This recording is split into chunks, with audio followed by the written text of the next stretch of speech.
4 words ruined my marriage and my life. And they're not the 4 words you're probably thinking of.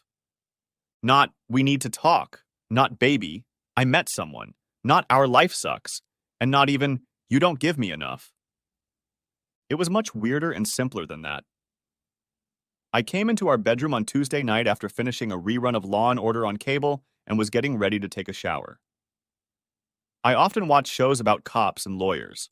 Coals for Newcastle, really. And I should have gotten enough of that in my day job as a Duval County Assistant Prosecutor. To Northerners, it's the same thing as the District Attorney's Office. We're the people who prosecute the bad guys and put them away when we can. Anyway, I like this kind of police series. Even after 10 years on the job, I still like what I do. Anyway, Debbie was lying in bed, leaning back on a crumpled pillow, looking through some kind of travel magazine. She usually brings in a ton of student papers from UNF, where she works as an assistant professor in the College of Business, to review. It usually takes a couple to 3 hours to check them, but she's conscientious, and now it was 11 p.m., and she was relaxing. I was enjoying the view. Even though we'd been married for 17 years, I still enjoyed looking at her. Tall blonde with a trendy movie star haircut and Jennifer Aniston-style bangs, she looked 10 years younger than her true age of 39. She insisted I take an evening shower and brush my teeth, and on weekdays she was usually too tired to even consider the idea. I looked at myself from the bottom to the top. I was 5 feet 9 inches, Debbie was 5'10", and while she was still pretty slim thanks to her gym sessions, I already had the cool down of a middle-aged man whose only physical activity was playing golf once every few months. And that was only when office politics demanded it. I showered and came out freshly scrubbed. I thought Debbie glanced at me and a smile flashed across her face, but maybe it was my imagination. I slid into the bed next to her. I leaned in to kiss her, but she pulled her head back slightly, and I kissed the side of her face. She smiled absent-mindedly at me. Are the kids asleep? Bill Jr. was 14, and Kelly was 16. I left Bill to poke around the computer looking for skateboarding or, as he called it, shredding websites. Kelly, I'm sure of it, judging by the way she lowered her voice and moved as far away from me as possible, yet stayed in the den, was talking to one of her boyfriends. I know she had more than one because she was a pudgy younger copy of her mother. No, but they know the rules. I'm sure they'll be in bed in an hour or so. Hey, those were great pictures. Where was that beach with the tiki huts by the water? Oh. She glanced at me, as if surprised that I'd noticed she was reading. She held out a magazine to me. It was Travel, the pages of which were turned to The Best Beaches You've Never Heard of. The beach was on an island I'd never heard of, and I couldn't even pronounce its name. Man, that's beautiful. How about it? Do you want to go there this summer when school is on vacation? I know you weren't planning on teaching this summer. She looked at me kind of surprised. That's very sweet, Bill. But I wanted to talk to you. I've been thinking about teaching this summer. Larry Carter usually teaches the summer session, but his wife talked him into taking her to Hawaii with him, and they need someone to fill in. When did this come to light? I haven't heard a word about it. She looked me in the eye, then looked away with an expression I couldn't quite define. About a month ago. I meant to mention it, but I kept forgetting. I'm sorry. I didn't realize we had any firm plans. You're always working on some case, and we haven't gone anywhere exotic in a long time. I know, but I'm sorry, Bill. I've pretty much told them I'm taking the summer session. But look, when we were married, we went to some wonderful places, and next summer I promise I'll leave time for us to go somewhere. No one in the office had ever accused me of being slow, but after she patted my hand and took the magazine back, it took a minute before it got to me. I mouthed the words silently to myself, running them over and over, confused and trying to figure out how I had misunderstood my loving, blonde-haired wife. When we were married? She looked back at me from the magazine with a somewhat puzzled expression on her face, as if she'd only heard part of what I'd said, and asked, "What did you say?"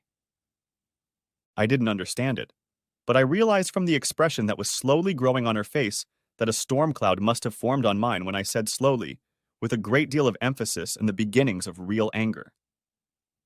You said we went to beautiful places when we were married. Maybe there's something going on that I don't know about? A look of equal parts surprise, embarrassment, and seemingly shock appeared on her face. What are you talking about, Bill? You must have misunderstood what I said. No. You said it very clearly and distinctly. When we were married. I kind of thought we were married. That's why I asked if there was anything I didn't know about. She shook her head and tried to look into my eyes. I couldn't say that, Bill. That's crazy. No, it's just weird. I know we're married, babe, so where did this come from? I didn't. Oh. I guess I meant that we went to some good places when we were married. That's exactly what I meant to say. Oh. I ran that through my head and realized she was lying. Since we were married, and when we were married, aren't close enough to make a mistake like that. And she wasn't thinking when she said it. It came out on its own. She didn't even think about it, and apparently didn't realize what she was saying. In the office, we call these Freudian renditions. Most people call them Freudian slips. When a person's mouth gets ahead of their mind control, they can say things that end up sending them to jail or the death chamber at Rayford. Any prosecutor or police officer knows that no matter how tightly controlled a person is, their unconscious mind is always working at full speed. And when you are guilty of something, the unconscious mind tries to confess what the conscious mind wants to hide. What is she thinking? I thought, looking at her beautiful face and realizing that she was still staring intently into my eyes like a laser. She was trying to read me the same way I was reading her. Only I was better at it because I'd been doing it for a long time for a living. And then I realized that in all my 17 years of marriage and 2 years of dating, I had never looked at her like that.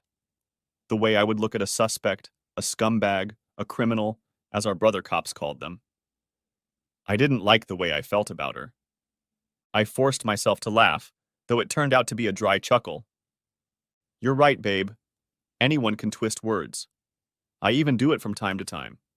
I have to admit, you scared me. I was wondering if we were ever legally married. Maybe we had a problem with the marriage license? Or did you secretly divorce me? She pressed her face against the back of my hand and kissed it. Without looking at me, she said, I'm sorry I said it that way, Bill. You know I love you.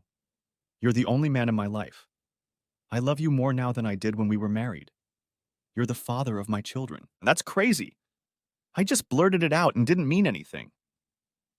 But I couldn't take off my prosecutor hat. I wondered why she didn't look at me when she confessed her boundless love.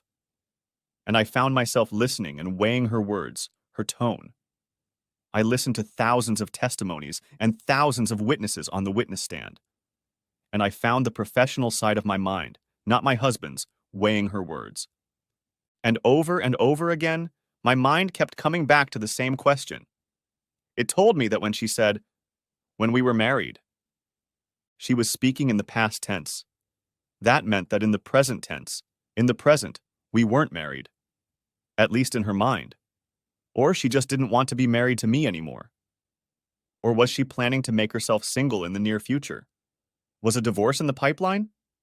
Which inevitably led to the question, was she just tired of me and ready to trash me to start a new life with another man? Or had she already found a replacement for me? Was she having fun with another guy right now? This was why our life was infrequent, so boring, so bland, so vanilla. That's why we were mom and dad 100 times more often than we were lovers and partners. Of course, some part of me kept saying that all these thoughts were silly. She was just mixing up the words. Tomorrow morning, everything will be back to normal, and in a day or two, I'll be laughing at my own paranoia.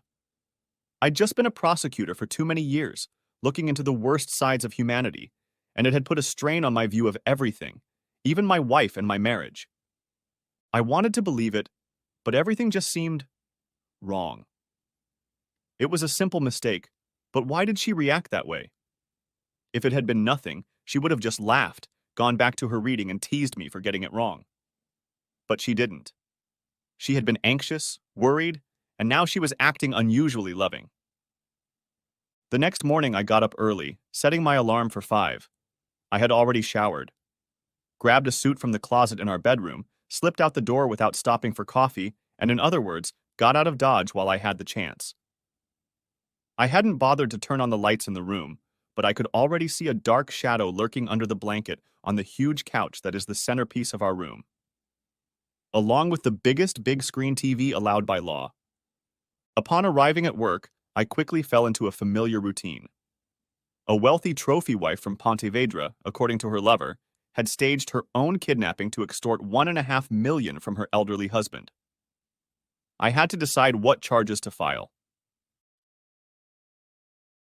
A 75-year-old husband was tearfully arrested after a coroner found 5 times the legal dose of painkillers in the body of his wife who died of cancer. He swore he didn't give her extra drugs to hasten her end. We had to decide whether or not to charge him with mercy killing. Basically, it's a mercy killing with a good chance of mercy from the judge after a guilty plea. The Jacksonville sheriff has been pestering our junior deputies and reached me, pleading for mercy in the case of a respected patrolman who took out his girlfriend's husband and 2 sons-in-law when they showed up at his house to take the girl home where they said she belonged. Of course, there were 3 of them, and the cop pleaded fear for his life, but he took them down with his Glock, and unfortunately for him, they were unarmed when they were shot. But there is a symbiotic relationship between cops and prosecutors, and Big Man, who signed my checks and wanted to be governor of Florida someday, didn't want the cops mad at our office and sabotaging our cases because we took down one of Jacksonville's finest. As one of the Big Man's 3 top assistants, the case fell into my hands, and I had to make a straw decision. And of course, while I was doing these quite routine things, the thoughts and fears from the previous night kept going round and round in my head. As usual, I didn't have time to get out of the office, so a Camel Rider sandwich with cheese and sliced hamburger and onions was delivered to my office around 1 p.m.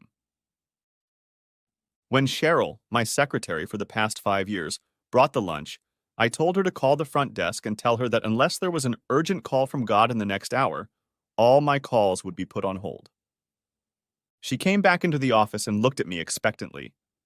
I had never delayed a call like that before. I looked her over. 5'60", red-haired, dressed modestly in a light red dress, short enough to be provocative, but not so short as to be slutty and inappropriate in a work setting. She wore her glasses and her hair in a bun, but I'd been around more than once when she'd let her hair down. "Do you need anything else, Mr. Maitland?" she asked. "Take off your secretary's hat, Cheryl, and I'll take off my boss hat. I'd like to talk to you for a minute." She looked at me strangely for a minute, then relaxed. We'd been to a few office parties, and I'd seen her drunk off her ass, and once I'd even driven her home, and she knew I'd never touched her. She never said anything openly, but I got the impression she admired the fact that I didn't mess with her when I could have. "What's wrong, Bill?" "Something must be wrong for me to be talking to one of my favorite secretaries," I said, trying to smile. "You never hold calls for an hour. I can't remember the last time you invited me in here alone, and anyone here can look at you and tell you something's bothering you." That hurt my pride. I'm that transparent? And I was proud of my poker face. Normally, you're pretty inscrutable. But when you walked in the door this morning, I knew something was up. And knowing you, it's personal. You're too calm when it comes to legal matters. So it's either the kids or Debbie, and if I had to bet, I'd pick Debbie. "Did you guys have a fight?" I looked at Camelback Rider and tried to work up an appetite. I needed food. "I'd like some." A worried expression flashed across her face, and she quickly grabbed a chair and pulled it a foot away from my table, close enough to reach out and touch me. "Oh shit, Bill. Is it really that bad?" "I guess so." "Tell me." I thought about it, but in the light of day, I couldn't bring myself to tell her the details. The more I thought about it, the crazier all this fuss seemed because of one word Debbie had said last night. If you hadn't been there, if you hadn't seen her eyes, heard her voice, you'd think I was greatly exaggerating what happened.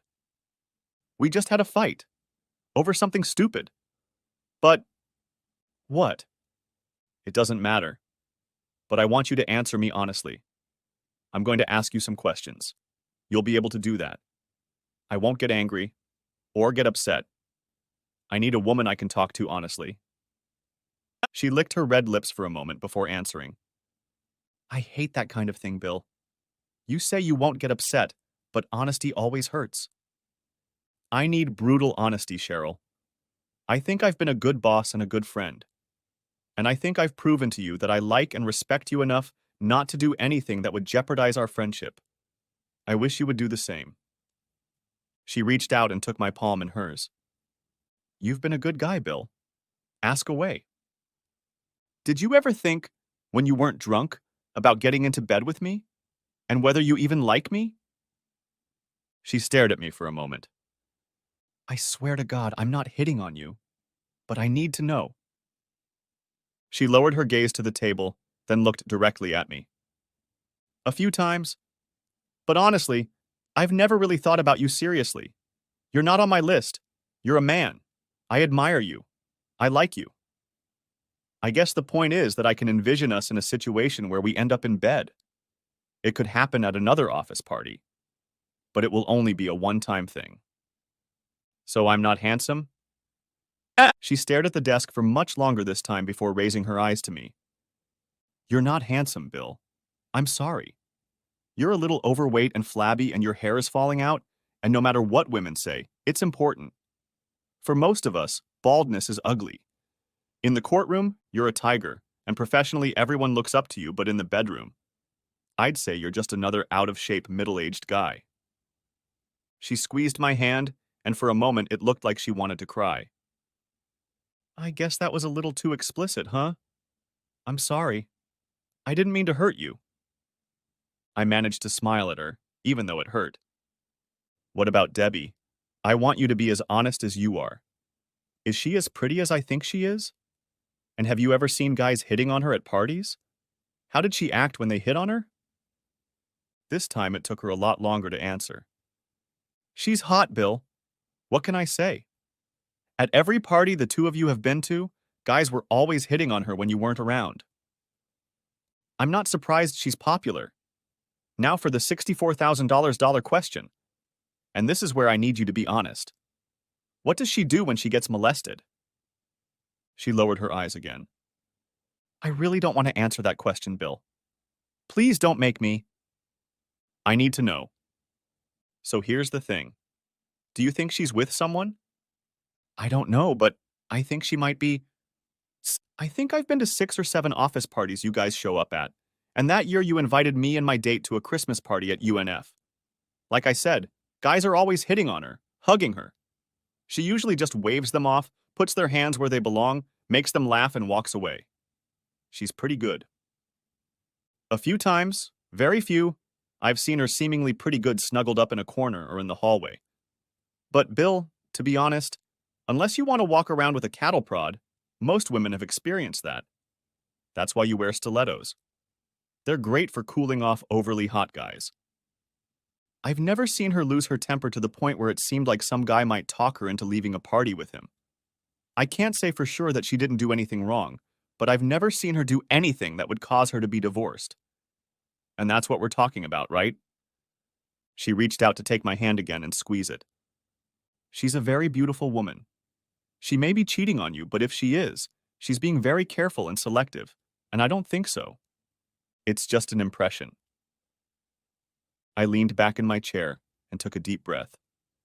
I couldn't eat a bite because I had no appetite. But what you're saying is that she's a very beautiful woman that guys throw themselves at every time I'm not around and I'm a boring, unattractive old man? Is there something wrong with that picture? People stay together for love, companionship, and children. You guys have built a life together. You think she's going to give it all up just for fun? Women do it every day, Cheryl, and so do men. It may only be entertainment, but it's the glue that holds marriages together. And we don't have that anymore. She just looked at me sadly. I guess there's a limit to how much you can cheer yourself up when faced with a really shitty situation. I spent the rest of the day wading through the general stream of betrayal, stupidity, and law-breaking that is inherent in any prosecutor, and tried not to think about what I would have to face when I got home. That was the part that was starting to hit me hard. My job is stressful. Too much dirt and ruined lives to deal with every day. Home had always been my sanctuary, where I could be assured of the love of my wife and children and convince myself every night that the world I lived and worked in wasn't real. And now that sanctuary, that dream of love and fidelity, was starting to show cracks. I got home at 6:30, which isn't that late for me. I often stayed up until 8 or 9, and Debbie almost always left dinner in the refrigerator or microwave when I got home. Sometimes she was home. Other times she was gone to some meeting. There were always plenty of meetings, some business, others more mundane, but all part of the office political game that has to be played in any institution. I got over it, and even when she came home at 12 or 1, sometimes 2 in the morning, it didn't bother me. The drinking continued, but it never bothered me. I've dealt with enough cases of infidelity leading to murder or mayhem to know the signs. She was never exceptionally secretive. Showered quickly, hid her clothes. I never checked on her, it never occurred to me, but many times I found out by accident from other people that she was where she said she should be and doing what she said she was doing. The worst part was that now all my thoughts about her were reduced to unsolicited suspicions. Where was she now? Who was she with? And how would I know she was telling the truth if she told it to me? I felt the anger building up in me again. Stupid bitch. All she had to do was laugh at the reticence of last night, make a joke about it, and I'd forget about it. Even if she cheated on me, I'd be fat, happy, and clueless. Tonight she wasn't home, and neither were both kids. That was no surprise. I looked around. She usually left a note on the refrigerator or in the microwave so I'd know where she was if she needed to go out. But there was nothing. I stood there and just listened. Nothing can be as quiet as an empty house, which is usually filled with the noise of conversations, laughter, TV shows, and songs playing on the radio. I walked over to the liquor cabinet and pulled out a bottle of Goldschlager. I had never heard of Goldschlager until a friend of Bill Jr. snuck one bottle into a teenage party a few years ago. I found it, confiscated it, tried it, and realized I liked it. That's why I always keep a bottle in my cupboard. Granted, it usually takes me 3 to 6 months to empty the bottle, but it's a great drink for the first time. I took a sip and walked through the house, peeking into the two-car garage. Her 2004 Nissan 350Z was parked in the lot and was cold to the touch. Wherever she was, someone had come and picked her up. I ended up in a big cushioned chair across from the couch and angled toward the big screen TV from hell. I turned it on and settled back into my cable news cocoon of all the horrible things going on in the world and tried my best to forget about Debbie, where she was and who she was with. At 9:30 p.m., Bill Jr. burst through the front door, alternately talking and texting on his cell phone. I called his name several times, and as he continued up the stairs to his room, I yelled, "BJ, come here, now!" He threw me an astonished look, as if he wasn't even aware of my presence. After a moment, he said into his cell phone, "I gotta go. The old man needs me. Talk to you later." Then he texted a few words and disconnected. Then he looked at me without moving away from the stairs. "What?" His tone annoyed me, but he was a teenager. "Just wanted to talk to you. Do you know where your mom is?" He looked at me for a second, then shifted his gaze back to the stairs. It was obvious he had better things to do. "Haven't seen her. It's not that unusual, though. She's out of the house a lot." He looked at me with the arrogance and worldly wise disdain that only a 14-year-old is capable of, and said, "She's your wife.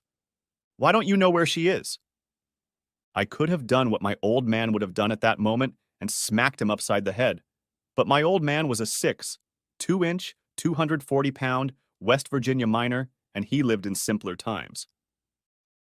Bill Jr. was almost as tall as me, and damn it, if I'd left any trace of him, social services would have been on to me the very next day.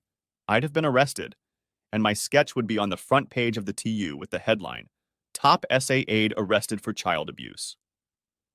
So I just shrugged and said, "Did you do your homework?"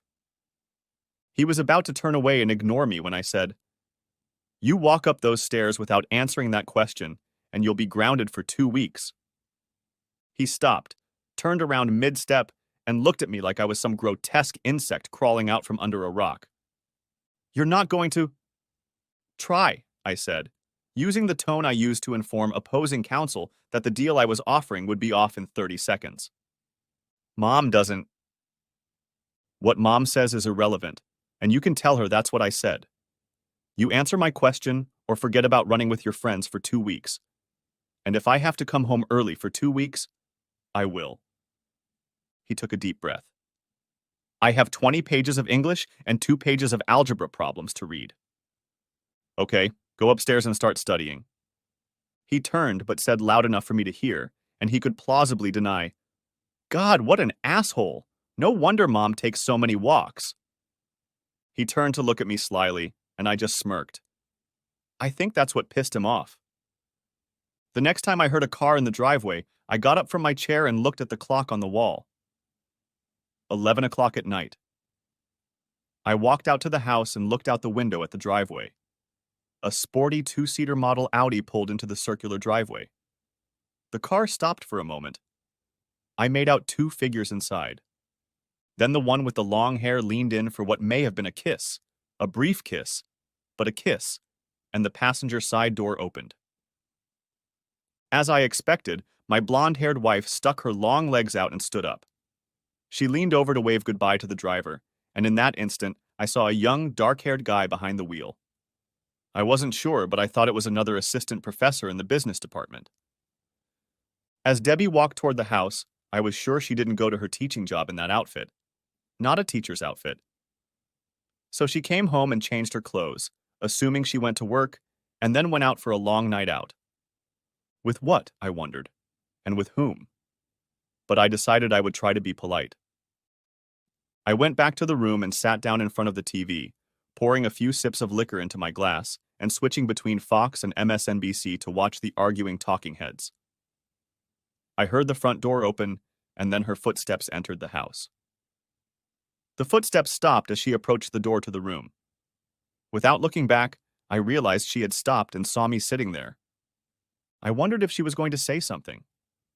As I expected, she didn't say a word, just continued up the stairs, obviously heading for our bedroom. After a while, I heard the shower running. Then nothing. At midnight, Kelly came in, cast a glance at my room, and left upstairs as well. I sat and stared at nothing much until 12:30 when I realized it was time for me to go to bed.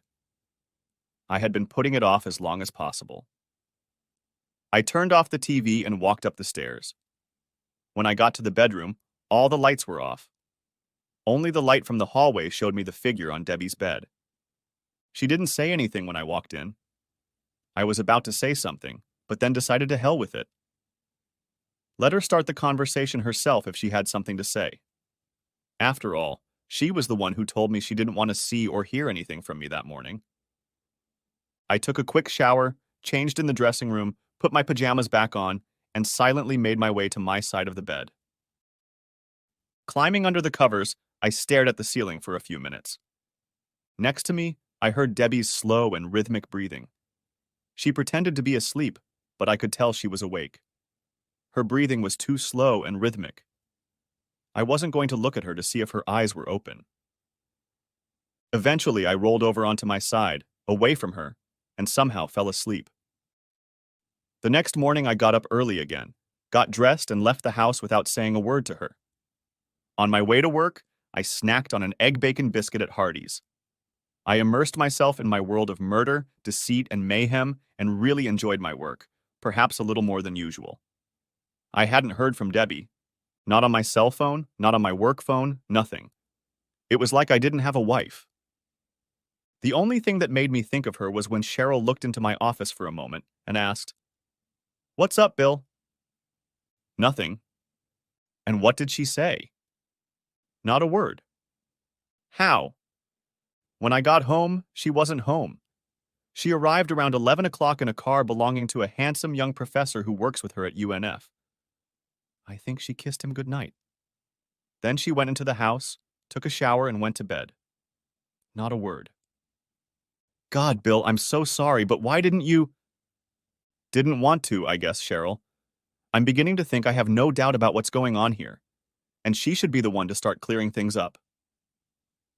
Cheryl just looked at me, then said, I know this is going to be difficult, Bill, but you need to talk. Hell, you're a lawyer. You know everything needs to be discussed. I'll take that under advisement. Nah. I knew I should have gone home, but I couldn't bring myself to do it. I looked out for a bar, and on the way home to my Mandarin house, I saw one that had only opened a few weeks ago. Last Call. It was a fairly large bar next to a small shopping center. On impulse, I stopped and went inside. Everything inside was modernist. Dark wood and mirrors, chairs at small tables, a long bar counter, and greenery in the corner. There was a slightly elevated area on one side where a piano stood, so this was obviously where entertainment was sometimes held. Luckily, there was no one there right now because I wasn't in the mood to listen to music.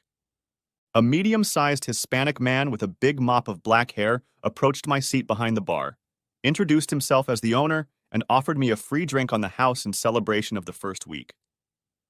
I asked him to get me a beer. I could afford maybe 2, and then I was going home. I couldn't, being a high-ranking employee, afford a DUI arrest. I drank my first beer for as long as I could while watching the incoming customers. In the 2 hours between 6 and 8 p.m., the place got pretty full. I then ordered a second beer and drank it until almost 10. My cell phone didn't ring the first time. Debbie was used to me being late, but usually by 8 o'clock she was already figuring out when I would be home. I wondered if she called because she wasn't home with the young professor. Unable to put it off any longer, I pulled back into the driveway and was home in 20 minutes. The lights were on in the kitchen and living room. Using my key, I entered the house, and the first thing I did was look around the kitchen. There was a pork chop, rice and vegetables on a plate in the microwave. As before, I had no appetite. I was tempted to throw the dish in the trash, but I put it back in the refrigerator. Maybe the kids would eat it tomorrow. As I walked past the room, I peeked in and saw her sitting in a chair in front of a large glass coffee table. It looked like she was spreading out papers and looking through them.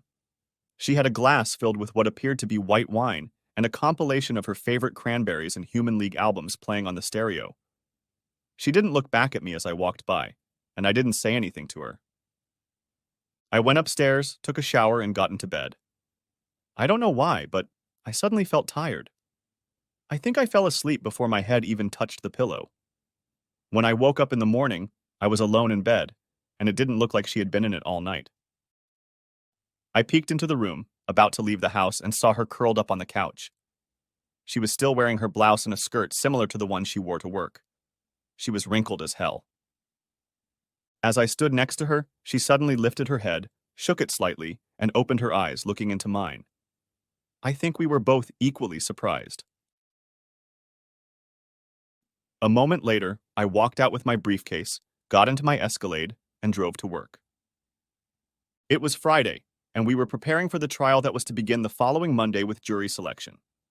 On a Friday like that, there are always 10 million little details to debug, so I worked like hell and didn't even turn off the lights in my office until 10:30 p.m. When I got home, it was already 11:30 p.m. As usual, the house was dark and quiet. I looked at the refrigerator and saw notes from Bill. Junior saying he was spending the night with a friend, and from Kelly saying she was going to a concert with friends and would be spending the night at a friend's parents' house. Both kids left their contact numbers, and I quickly called both numbers. Their stories checked out, and I knew both parents, so I was calm for them. Where was Debbie?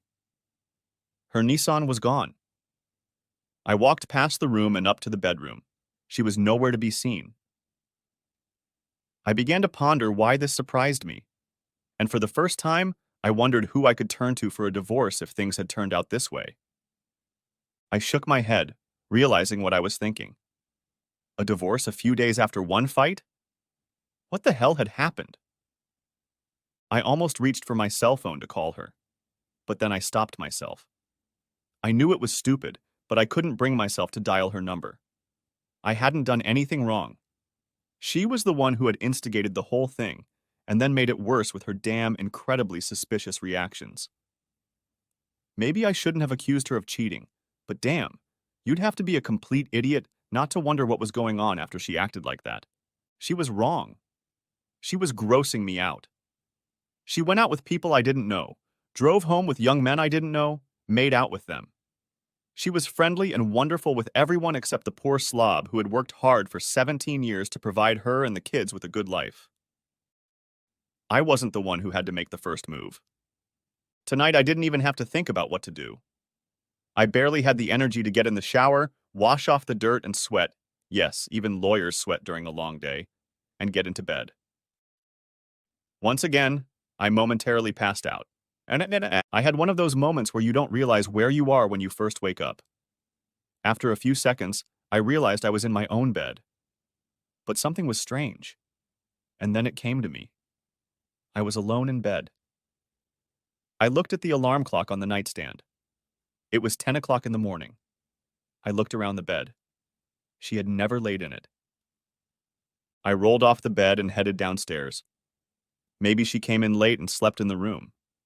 Maybe she was up and making breakfast. Not that she did that often, but it was possible.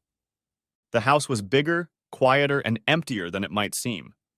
Her Nissan was still gone. There was no sign of her coming home the previous night.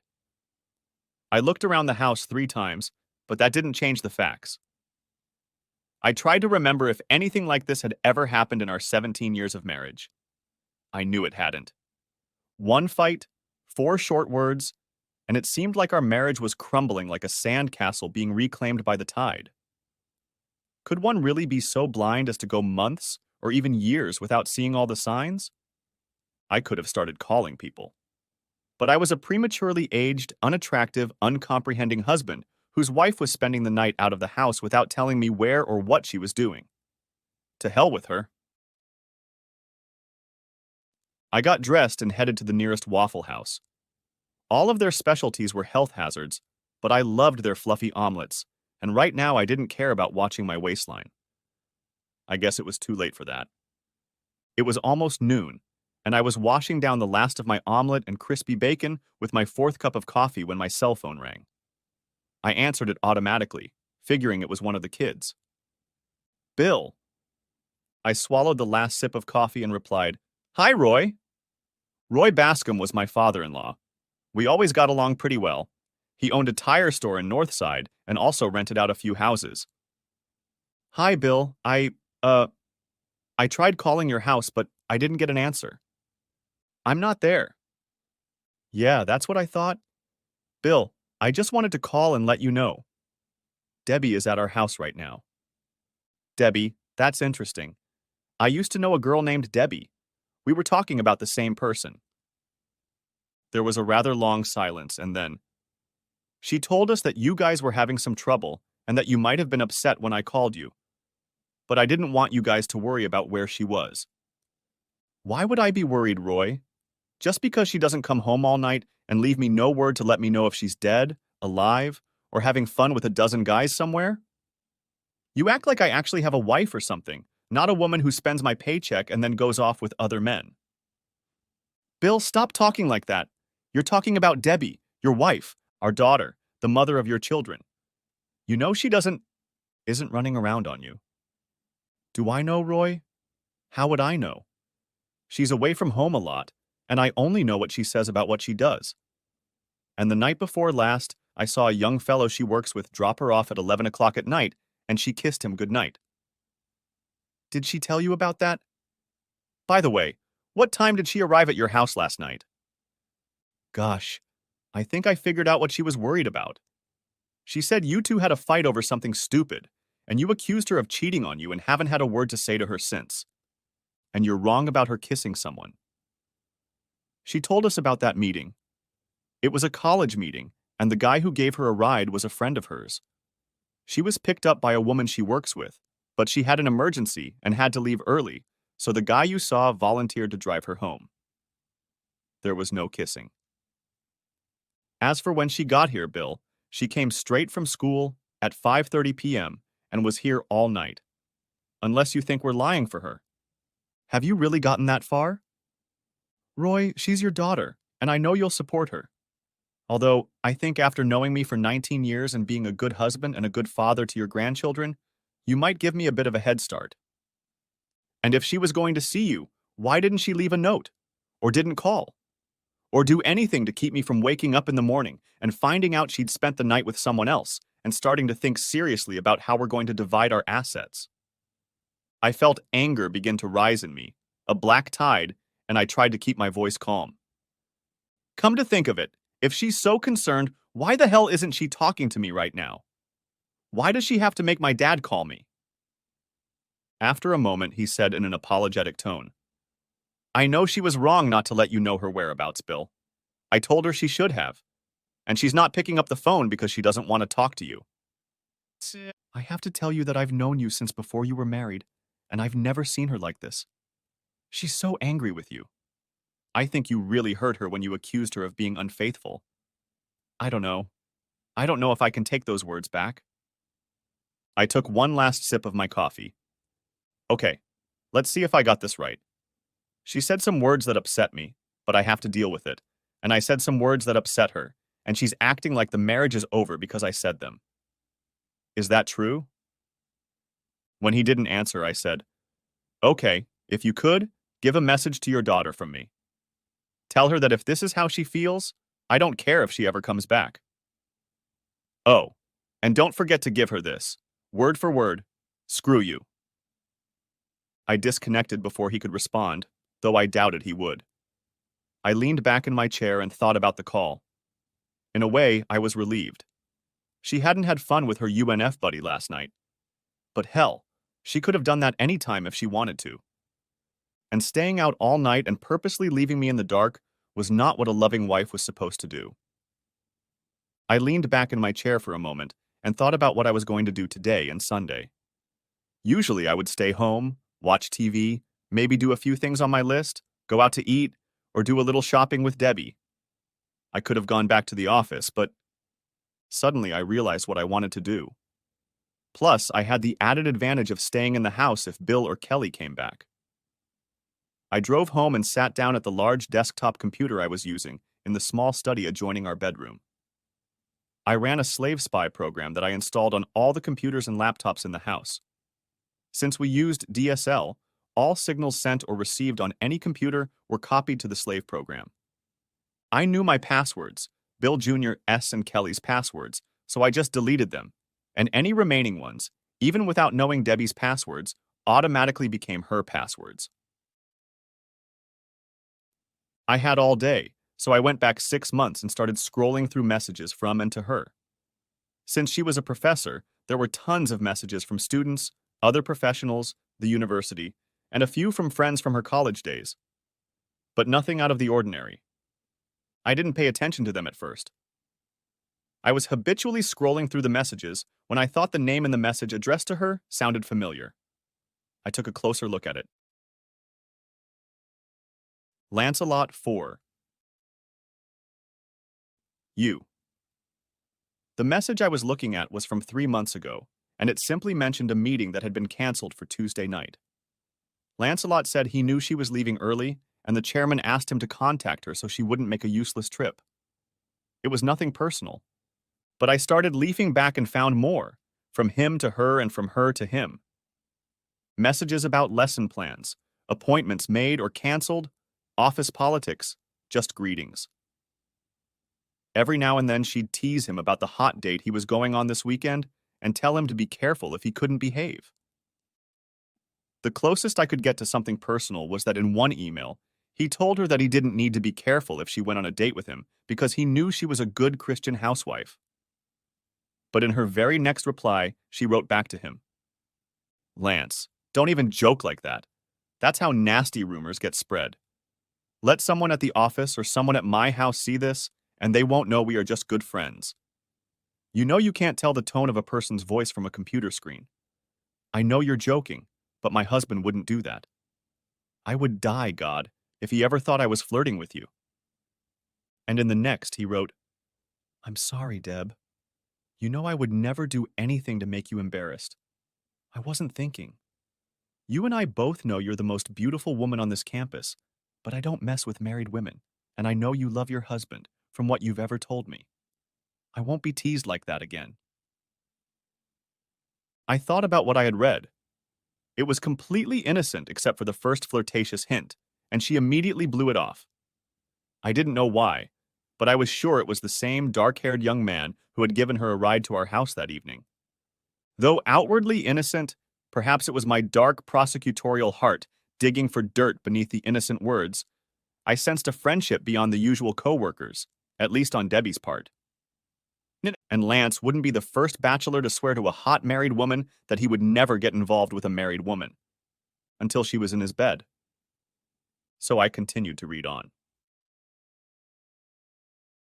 2 months ago, Deb to Lance. I can't thank you enough for helping me with this appraisal project.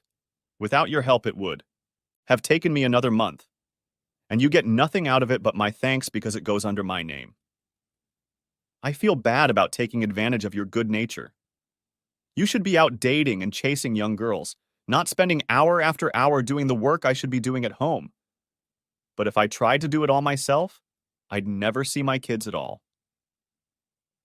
Lance to Deb. No way. If I wasn't helping you, I'd probably be getting drunk and chasing women if I didn't do it. It keeps me out of trouble. And it makes me feel good that you're spending more time with your kids, well, and your husband, of course. Deb to Lance. My kids. Bill is more interested in what's on TV than what I'm doing. He comes home, and the first thing he does is sit down in front of what he calls our TV, the big screen from hell. Sometimes I think he enjoys it more than I do. Oops. That's not what I meant. It's just... Lance to Deb. I understand. You guys have been married a long time. What's he like, 40 or 45? Guys slow down when they get to that age. It's hard for me to imagine someone choosing to watch TV, overspending time with you, but I'm still young. When I hit 30, I'll probably feel differently. Deb to Lance. Anyway, blushes. I don't see you ever letting yourself go the way Bill did. I've tried to get him to go to the gym with me, but he keeps saying he doesn't have time. He has become that middle-aged spare tire. I never believed it was possible to knock a quarter off a guy's abs, but what you did at that party last month blew my mind. I can never imagine you with a spare tire. And on that ruddy note, it's time for me to go to bed. Lance to Deb. Sweet dreams, Deb. Deb to Lance. Forget I wrote this, but if I keep thinking about your abs, I'm going to have very sweet dreams. Good night. After reading this exchange, I sat there wondering if I wanted to keep reading. And that son of a bitch knew what he was doing when he enlisted me as an inveterate lover.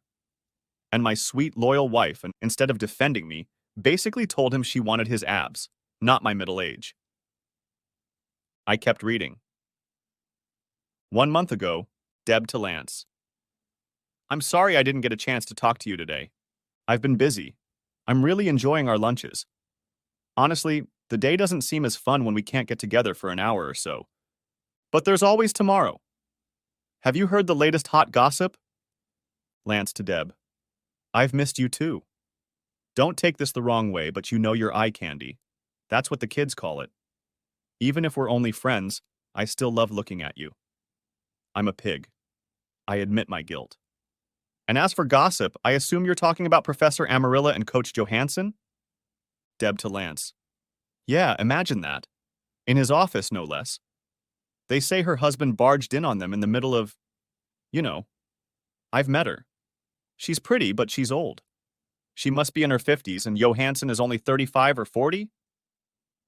Oh God, I can't believe I wrote that. But, it's been so long since I've had any real fun that sometimes I forget what it was like. I guess we used to have it, if I can remember that far back. But now, Bill's not the same. I'll destroy you if you breathe a word of this. And he ran out of breath after 5 or 6 minutes. I'm ashamed to even tell you this, but I can't talk to him about it. And sometimes I feel like I'm going to scream if I can't tell someone about what's going on, or not going on, in my life. I don't know how I managed to get through the days before we met. I can be honest with you because we're not married or lovers.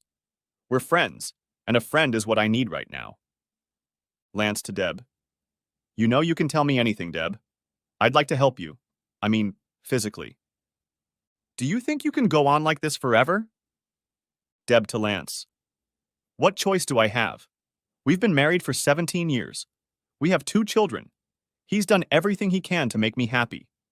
I know there's nothing in this world that I could ask him to do for me that he wouldn't do. The damn thing is, he's such a good man. And I should love him so much more than I do. Don't get me wrong, I do love him. And even though you and I sometimes flirt and maybe go farther than a middle-aged married woman should, I know you know I love him. If I didn't love him, I would. Lance to Deb. Don't say it. Don't write it. I know what you're thinking. But I know you love him. You love him, not me. And I'm not going to be the one to tear you two apart. Deb turns to Lance. I know that you could. You know, if you were an asshole like a lot of the young guys here. But you were a gentleman. A good man. That's why I like you so much. I'll just say that I hope you know what a special friend you've become. And now I'll bow out. My wife fell in love with another man. She was just trying to work up the courage to fall into his bed. And as soon as she did, our marriage was over. This bastard was 10 years younger than me. He had rock-hard abs. My wife drooled over him and admired his restraint. And I was a fat, balding, middle-aged bore. I forced myself to keep reading. There weren't many incriminating posts after the last one. Then I found one from Deb to her Lancelot, dated 2 weeks ago. Deb. I'm sorry I didn't stop by for lunch today, Lance. I wanted to call and lie about being busy or something last minute, but then I realized I couldn't lie to you like that. We've become 2 good friends. You deserve the truth. I decided we needed to cool down, back off a little. I know you consider me a friend, but I also know you feel attracted to me. That's flattering. You're a handsome, handsome young hottie, and you have no idea how much you flatter my ego by flirting with me. But I've always made it clear that I'm a married woman, a faithful married woman. Notice I didn't say happily married woman. You know me too well for me to say that. I have been much more honest with you about my marriage and the problems we have than I should have been with anyone else. The worst part is that I feel much closer to you than I do to Bill. He's my husband, but he doesn't even know that our marriage is slowly dying. He doesn't understand anything. Such a smart, intelligent man, so skillful in the courtroom. But in real life, in our marriage, he's a failure. He has lost my lust, my respect, and is slowly losing my love. I feel like an animal caught in a trap. I've tried 1,000 times to think of ways to breathe life back into our relationship, our marriage. I've thought about trying to revitalize our lives. But, damn it, I'm not such a good actress. No matter how smart he is or how good a lawyer he is, as a man, as a male animal, he doesn't satisfy me anymore. And hasn't for a very long time. I think maybe being a father and a successful lawyer is enough for him. I always knew he was quiet. Boring, I guess. He wasn't a party animal in college, and I loved dancing and parties. The more the better. But as he got older, it got worse. He has to be dragged to parties, and he only goes when there is some political reason to be seen there. He doesn't dance, or doesn't like to dance. I have arranged my life without him. Most of the time when I tell him I'm at a faculty meeting, I'm out with girls from school or girls and guys, like the times we went dancing. I haven't done anything wrong, but I want to be someone other than a wife and mother for a few hours at least. I want men to look at me and admire me. God. Forbid he should be one of those men, but I don't care anymore. I don't think of him that way. I can't pretend and I can't tell him I went to parties without him, even though I haven't done anything wrong with men, because what will I say when he asks me why I lied about where I go? Will I tell him I'm happier when he's not around? It's true, but it will fly by like a balloon. Anyway, dear friend, I didn't set out to write a novel here. I just wanted to blow off steam and let you know why we won't be having lunch or seeing each other much anymore. Somehow I feel like things are getting ready to explode, to change. I don't know how. I don't know what I can do. But I don't think I can live like this for long. And if the worst or the best happens, and I'm not married in a few months or more, I don't want you anywhere near the wreckage.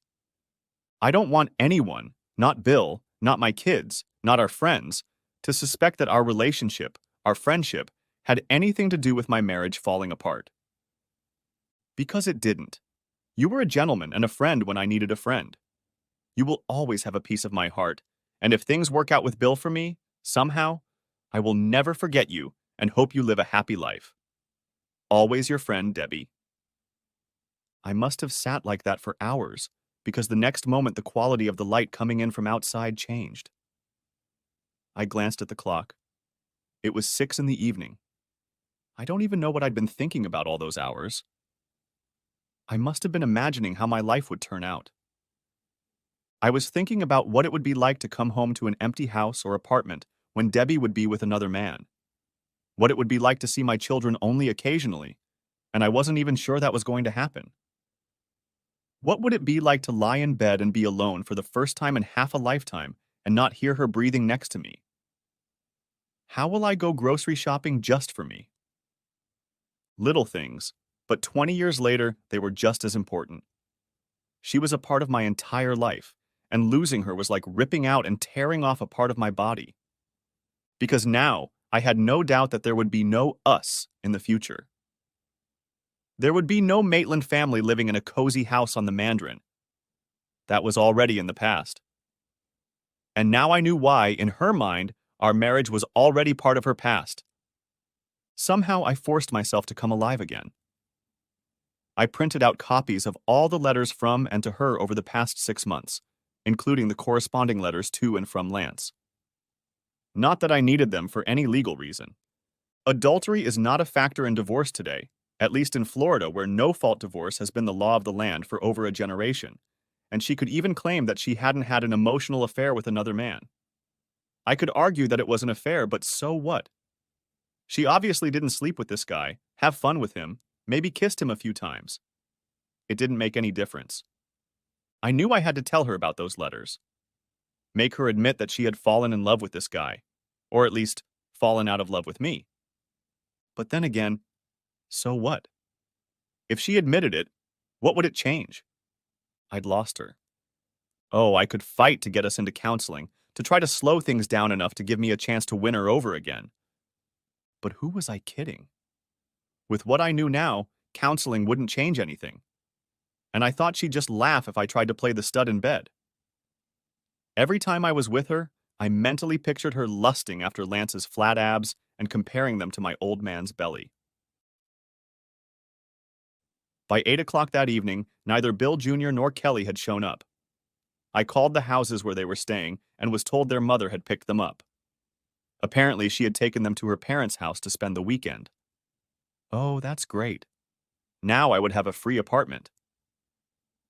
I sat in front of the dark TV from hell and tried to think of something to do. I felt like a turtle that little boys had picked up and placed on. My back. I could spin around, but I couldn't move. I couldn't move forward, and I couldn't back up. When I did start to move, I was amazed at myself.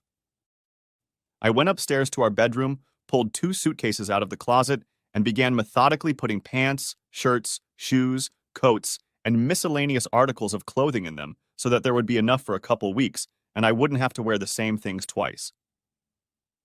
I filled up the back of the Escalade and then went back to the house and got miscellaneous court cases and computer disks. I made a second mass printout of all of Debbie's emails to make sure I hadn't missed any and to have a copy in case something happened to the first set, and then erased them with a wiper program that left no copy that anyone could recreate. I thought about erasing Bill Jr. and Kelly's records, but she must have expected me to monitor their computer usage. I don't think she expected me to spy on her, and if it hadn't been for the events of the last few days, I never would have looked at her computer. Of course, I would have been much happier if I had never looked at them, but I don't think anything would have changed in the long run, except that she might have completely blindsided me when she left, and that would have hurt me even more.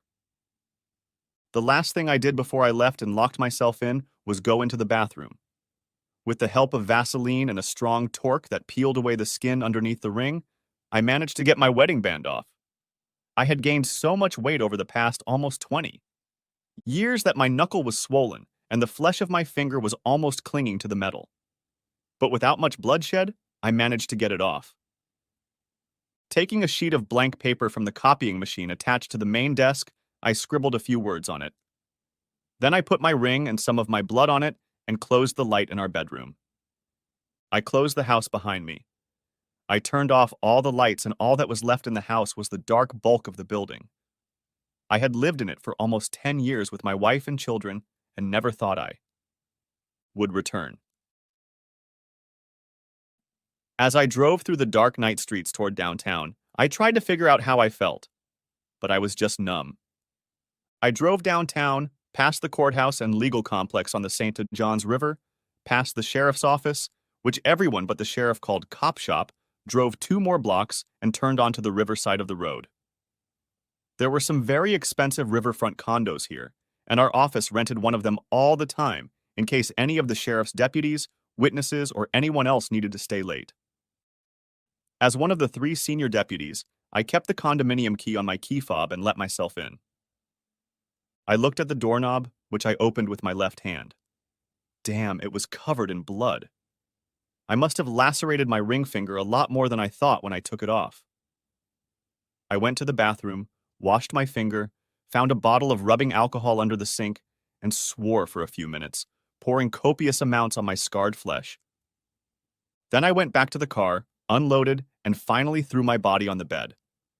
I had the strength to remove most of my clothes and fell asleep watching one of the cable news programs on the small large screen in the corner, wearing only cotton shorts and a t-shirt.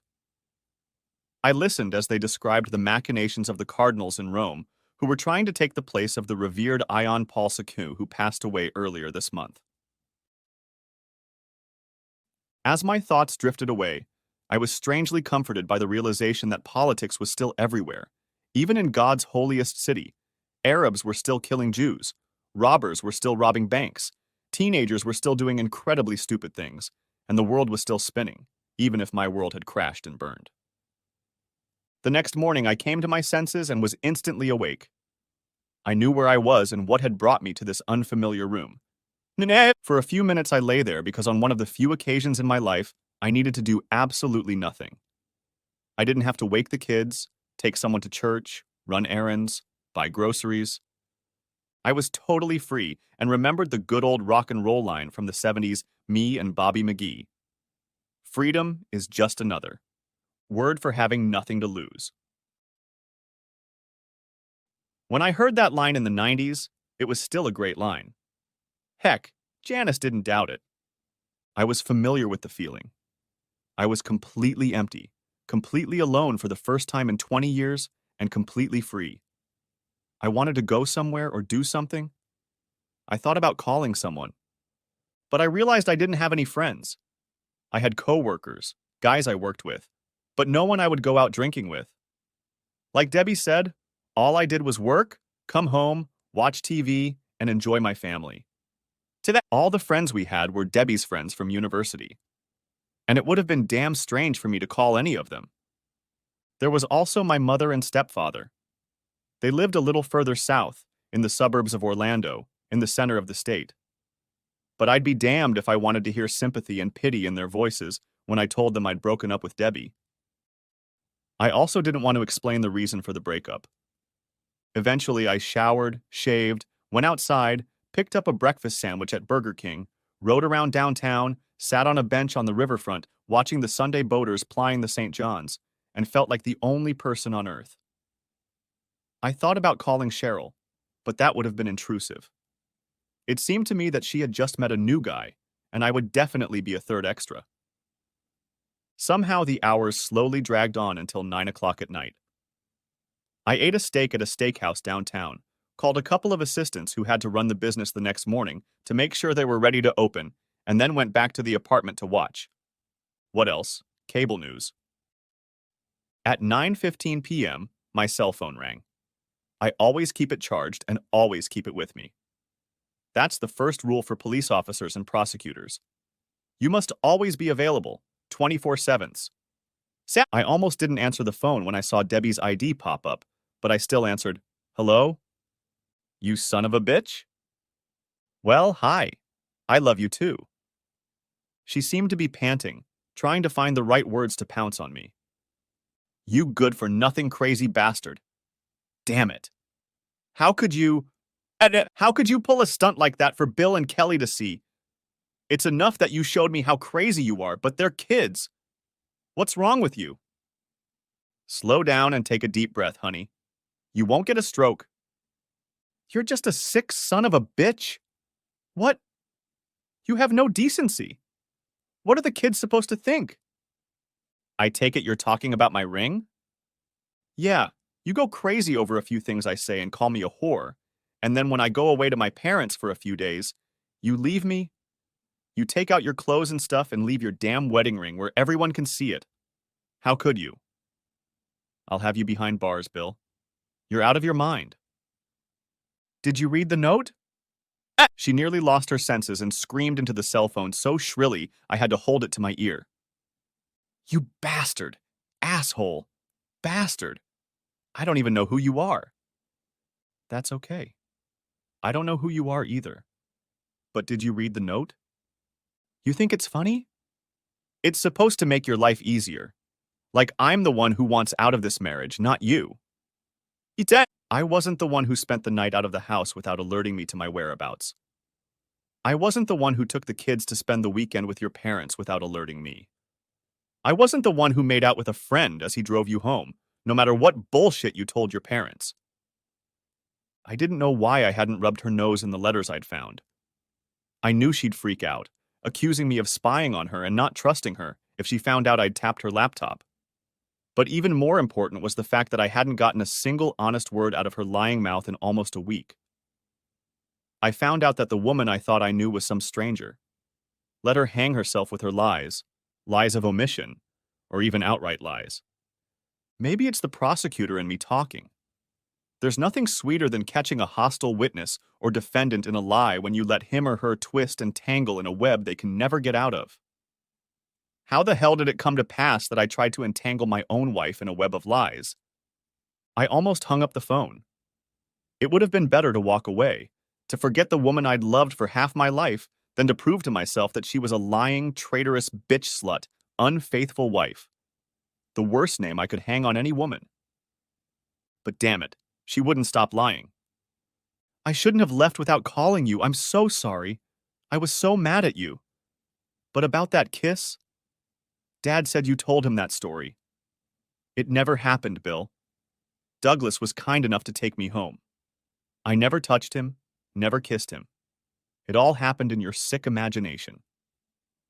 What happened to you? I was already mad enough to call you crazy, but now you're scaring me. First you freak out because I twist words, then you accuse me of cheating on you.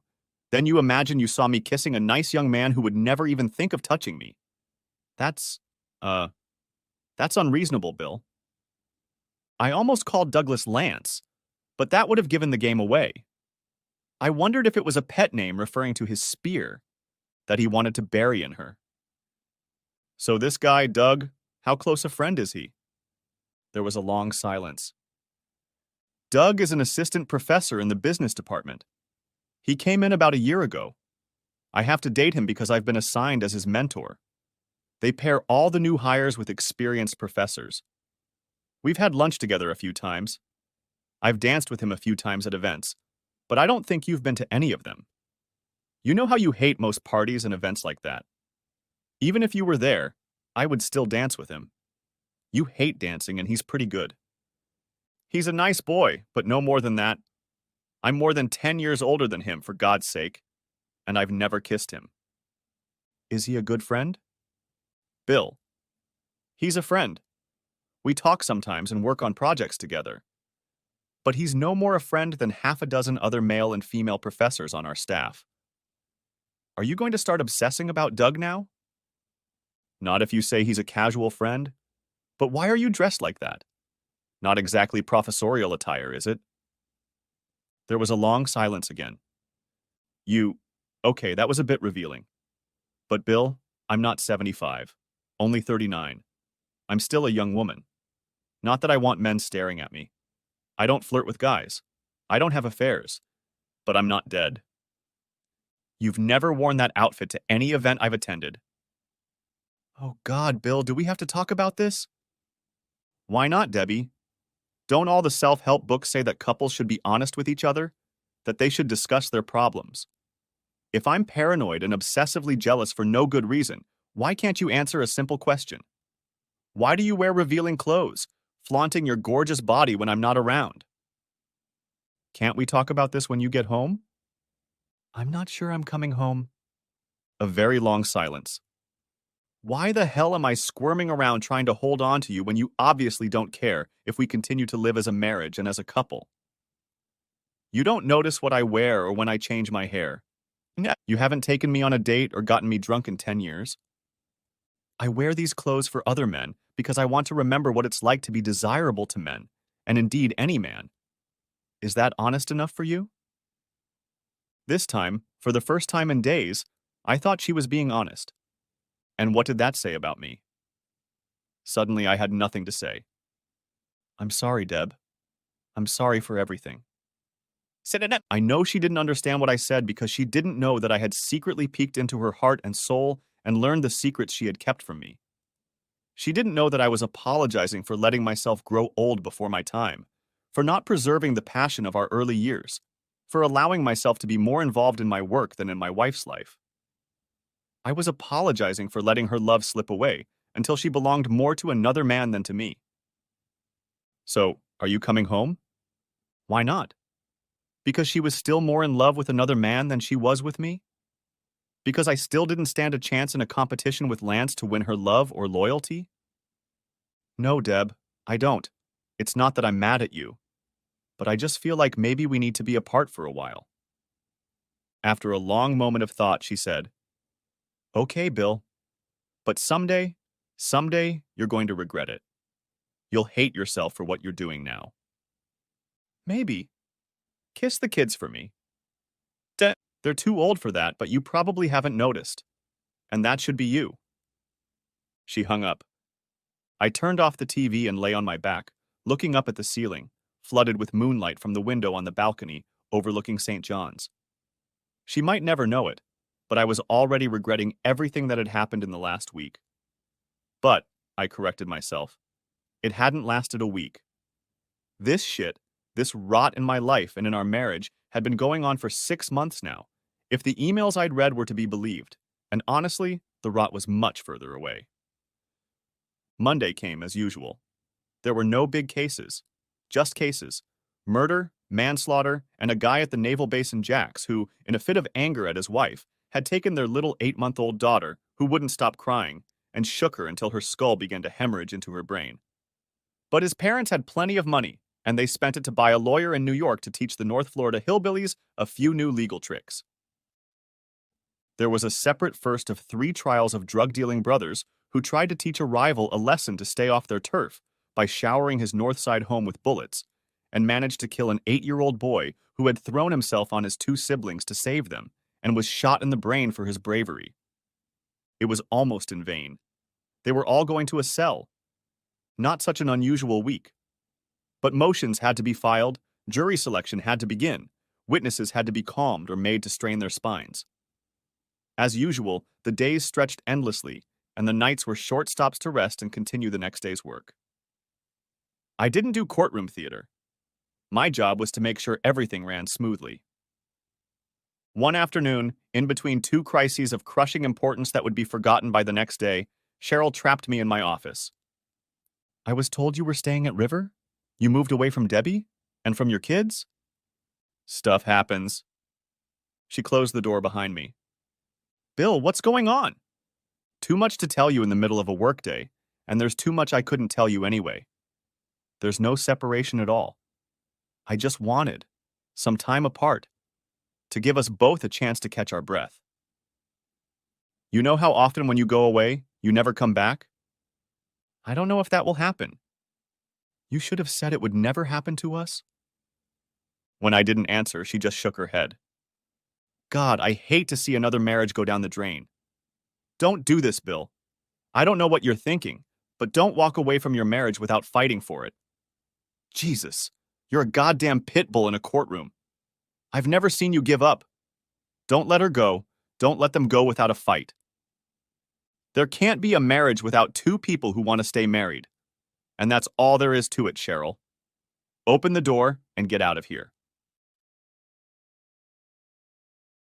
We began jury selection in all 3 trials.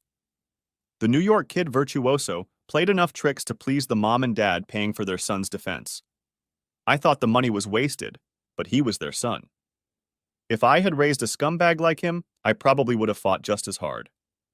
It was another Monday, full of surprises and unexpected problems, disgruntled witnesses and irritable judges who really need to keep rolls of toilet paper by their side, as Somerset Maugham once advised to remind themselves that they are not really little tin gods, but just men and women temporarily in positions of influence.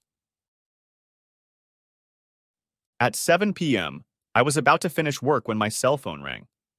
I keep it on standby during the day, but I have a loud buzz, so I always know when it's ringing.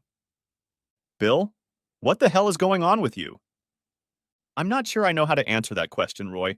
What do you mean? Debbie called this morning and said you moved out of the house and left your wedding ring behind. How can you walk around with your head shoved so far up your ass? I couldn't keep from laughing. That's a great mental image, Roy. Thanks. I needed a laugh just now. If you're seriously asking, I didn't move. I just picked up some stuff to spend a few days away from Debbie.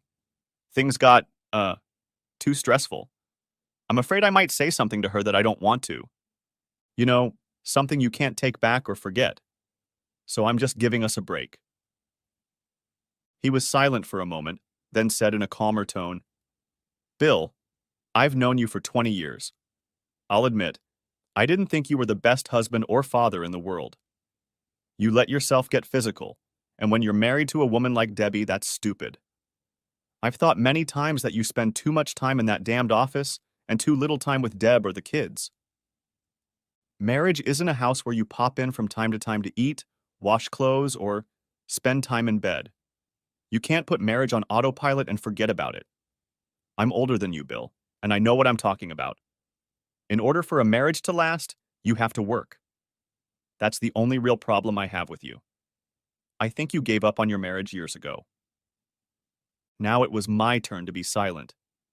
Finally, I said, I can't deny that there is some truth in what you say. It is partly my fault. I know that now.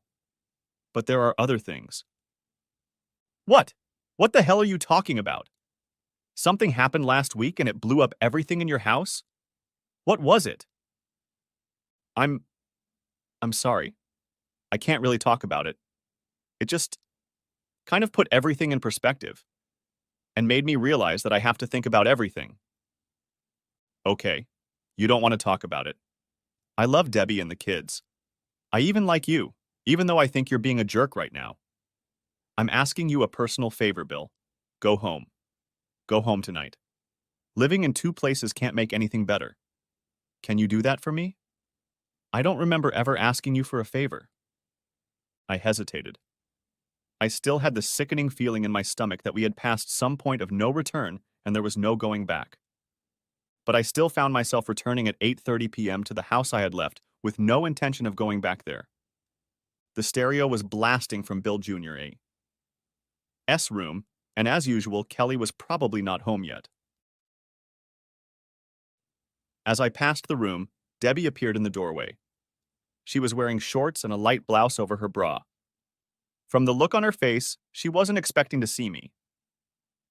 She glanced at the briefcase I was holding, and a different expression appeared on her face. Is this just a pit stop? Are you leaving everything in River? I wanted to come home for one night. Is that okay with you? Why? Why would you want to spend the night with a whore who cheats on you and flaunts herself to other men? I didn't think you had no use for me and the kids anymore. This is my home as much as yours, but I'll ask you again. Is it okay if I spend the night here? In our bed? She turned and walked back to the room. Over her shoulder, she said, Like you said, this is your house too. You want to sleep over. Sleep over. I don't know if I'll sleep in this bed, but you don't mind. Oh, and there's no food for you. I wasn't expecting you. In response, I told her, I'll find something in the refrigerator. It's no big deal. I set my briefcase down by our bed and found my wedding ring lying on the table next to the bed. I tried to put it back on and struggled to put it on, but finally slid it onto my knuckle. Then I went downstairs, found half a bag of kosher franks, fried them in a pan, and put 3 pieces between the bread along with lots of spicy mustard. I ate in the kitchen. The next day, we were successful in the appointment of jurors in the 3 cases we had started, and I found myself, as usual, up to my ears in crises that demanded my time and energy, and did not spend much time thinking about my domestic situation. It was easy to get back into a familiar rut and give myself 110% to my work. I got home at 10 p.m. on Monday night. Both kids were upstairs in their rooms. When I walked in, Debbie was sitting at the computer console in the living room. She looked up at me when I walked in and carelessly pressed the button that took her off the internet. Whatever was on the screen was replaced with a page from a lesson plan. I glanced around the room, walked over to her and leaned over to kiss her cheek carelessly. Her face flushed slightly, but she smiled at me. Tentatively, but she tried. "Hi, sorry to be so late, but as usual, everyone in the world needs me today." She turned to look at me and her smile faded. "I know, Bill. Everyone wants to snatch a piece of you, and there's not enough for everyone, is there?" I went upstairs and read a few pages of testimony, then showered and went to bed. Debbie didn't come in until I was almost asleep. The spy program was on the big desk in my office, and there was no way I could get to it without arousing her suspicions, so I couldn't find out what she'd been up to tonight. But I would find out. On Tuesday, despite everyone in the world bugging me, I carved out an hour and a half for personal time and drove home at noon. I knew everyone would be out. I logged in and read the last few emails she had sent and received. In one of them, sent Monday afternoon, she was telling Lance in great detail about our day on Sunday night. Lance to Debbie. "Wow, that doesn't sound like the husband you described to me. At least you should be much more relaxed today. Funny, but you didn't seem all that relaxed tonight. Did he make you think twice about staying with him? It seems like he's really trying to change. I'm honestly selfishly a little sorry to hear that, but you have to give the guy credit. He's trying." Debbie to Lance. "I know, Lance, I know. But..." Lance to Debbie. "But what?" Debbie. "Oh shit, Lance. I don't even know how to say this. Not even to you. But I think Sunday night has convinced me that this isn't going to work out." Lance to Debbie. "He may be late, but it looks like his heart is in the right place." Debbie to Lance. "That says it all. His heart is in the right place." Lance to Debbie. "So have you decided what you're going to do yet? And are you going to tell him about the awards ceremony at UNF on Friday night?" Debbie.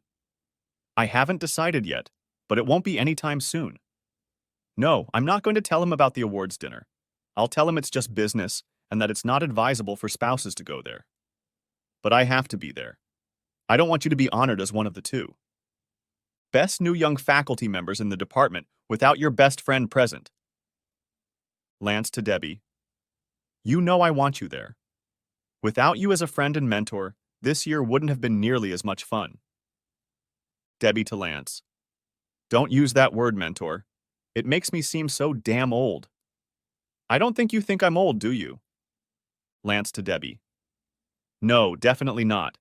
You're younger in spirit than most of the female students here, and you definitely don't look like a mentor." Debbie to Lance. "That's the nicest thing you've ever said to me. Stop it. I'm having a hard enough time keeping my cool right now as it is. I need to finish things with Bill before we start talking like this." Lance to Debbie. "I understand. I won't push you until things are settled at home, but I have to tell you that I can't wait until Friday." Debbie to Lance. "Be a good boy." Lance to Debbie. "I will, but it's hard. God, it's hard."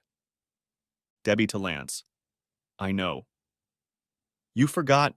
I saw you trying to get up that day at the restaurant. It's very, very, very hard. Bye." And that was it. The whole ball game. She went from friend to almost and soon-to-be lover. She was going to lie to me to be with her boyfriend on his special day and then dump me. I don't know why I was even surprised. I knew it was going to happen. But even knowing it was going to happen, I barely made it to the bathroom in time and still stained my pants with vomit. I changed my clothes, copied, and then scrubbed her email from the system. As I left the house, I knew this was the last time. No more doubts, no more hesitation. I never bothered to take the ring off. My finger. Still hurt like hell, and the symbolism didn't matter anymore. There was no marriage to end. I felt like a 100-year-old man, a dead man walking, but the sun was still shining brightly outside the window. I could hear children playing nearby, and the world went on. I called around 10 p.m. that night, and when no one picked up, I left a message on the answering machine, saying that I would have to work late and that I would be staying at the River Apartments for the next few days rather than trying to commute to work. No one called me back, so I guess everyone was satisfied. Friday, as it usually is, was pretty anticlimactic. The only time Friday is interesting is when the jury reaches a verdict. When we are in the middle of a trial, the judges usually try to end things early. They want to go out to eat or to a club, although that's more of an expression than a reality in Jacksonville, just like anywhere else. Jurors, witnesses, and police officers do the same.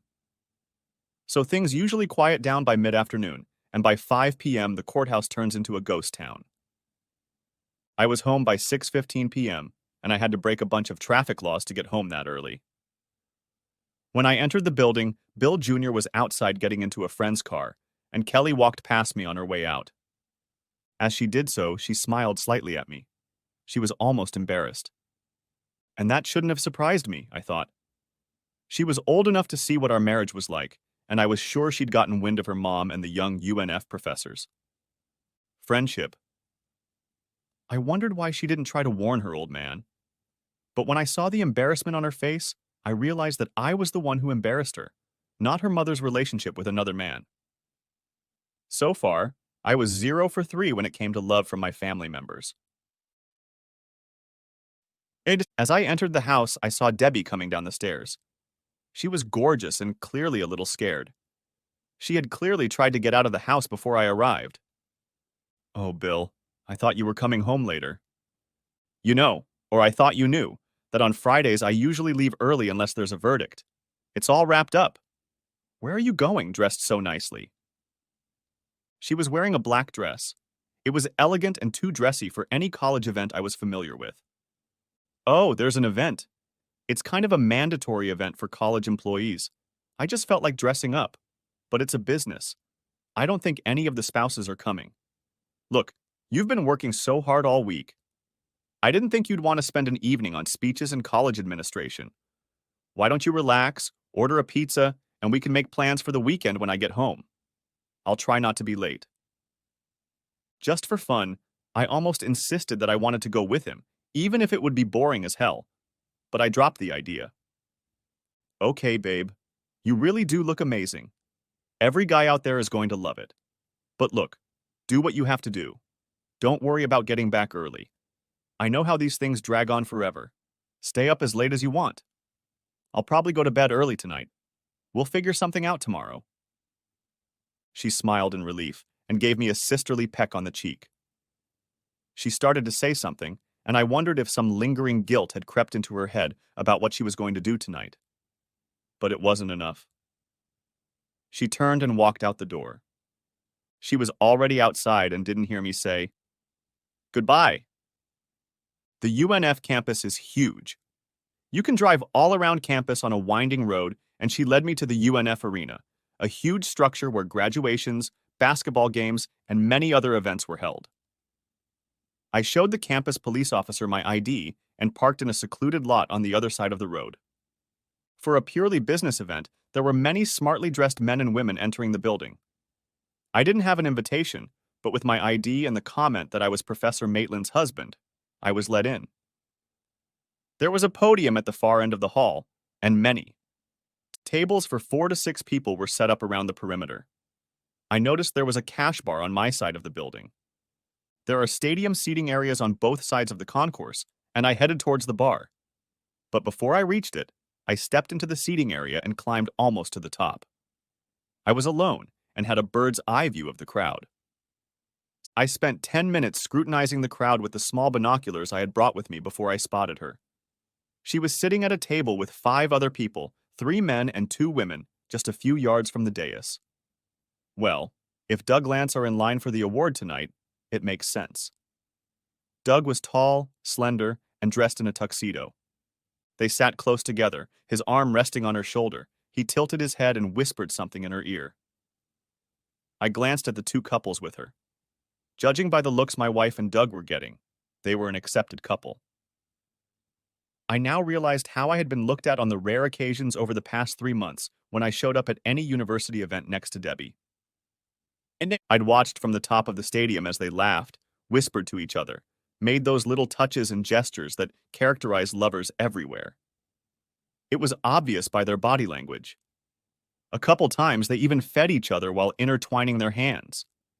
Jesus Christ, what's to say about making it obvious? It pissed me off as much as anything else. If Debbie was going to cheat on me, at least she could be less blatant about it. I had to become the object of everyone's amusement every time I showed up with her. I positioned myself on the top row of the stadium and watched the people below eat and cheer, then listened to the speeches, and finally saw Doug being called up on stage to present him with an award as one of the 2 outstanding new teachers. He beckoned to Debbie, and despite her protests, she allowed herself to be hoisted up on the stage. She stood beside him and blushed as he thanked her for her help during the year and complimented her on her youth and vitality. And then, I'll be damned, he didn't tilt her head toward him. I mentioned he was about 6'3", so she had to look at a man instead of me for a change, and kissed her on the lips in front of God and everyone. There was a roar of approval. It was like that moment in a romantic comedy when the hero finally bursts in to grab his love and take her away with him. She kissed him back and then pulled away, blushing. She certainly didn't look like a happily married mother of 2 teenagers. The award ceremony went on for another 45 minutes, and then they announced that there would be drinks and dancing as long as someone had the energy to stay on the dance floor, from which half the tables had just been removed. The band started playing romantic 90s tunes and some faster tracks from 2000. They were a cute couple, and judging by the looks other couples were throwing at them, I wasn't the only one who thought so.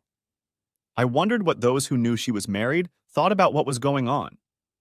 Was she telling them that we had an open marriage, or that I was okay with it, or that she would be free soon?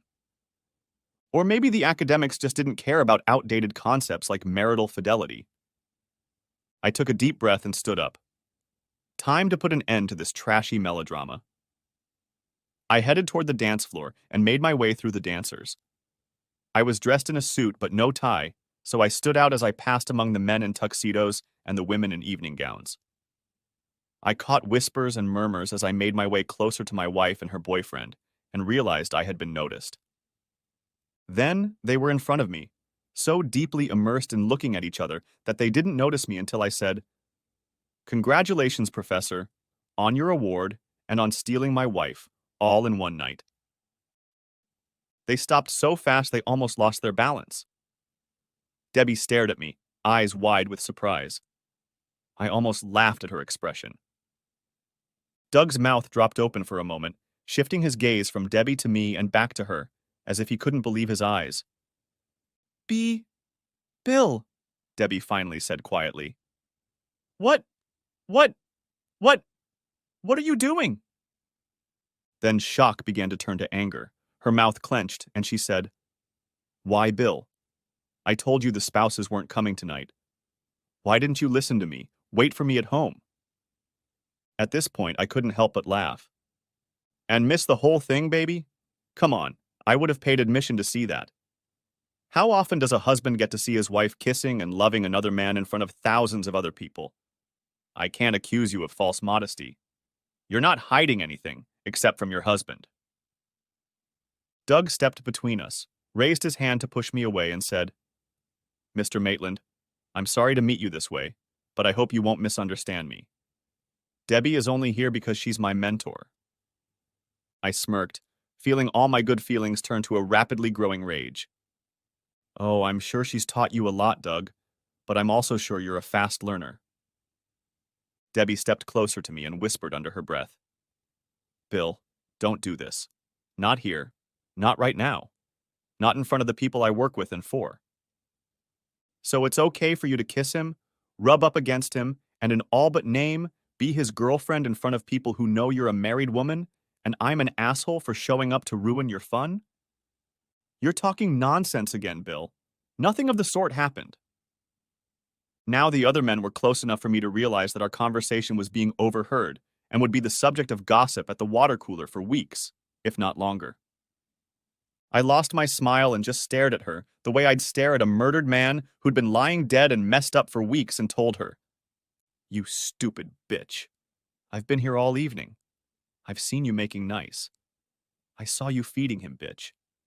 I saw him kiss you, not as a mentor, and I saw you kiss him back. Doug stepped closer, and I saw one of his hands clenched into a fist. I was attacking his girlfriend, and his reaction was obvious. Bill, I realize you're angry, but you have no right to. That's Mr. Maitland to you, son, and I have every right. In case you've forgotten, she's my wife.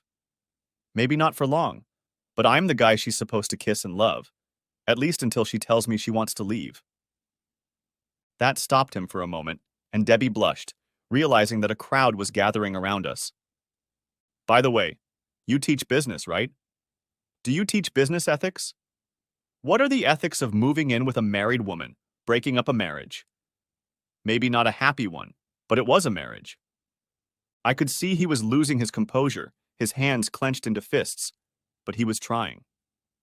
Bill, Mr. Maitland, I know it might have looked bad, but we're just friends. We've grown close over the last 9 months, but I wouldn't mess with a married woman. I gave them both a contemptuous look because I couldn't believe they were stupid enough to keep playing this act out. Doug, stop it. I know my wife should have told you what I do for a living. I read people, body language, facial expressions.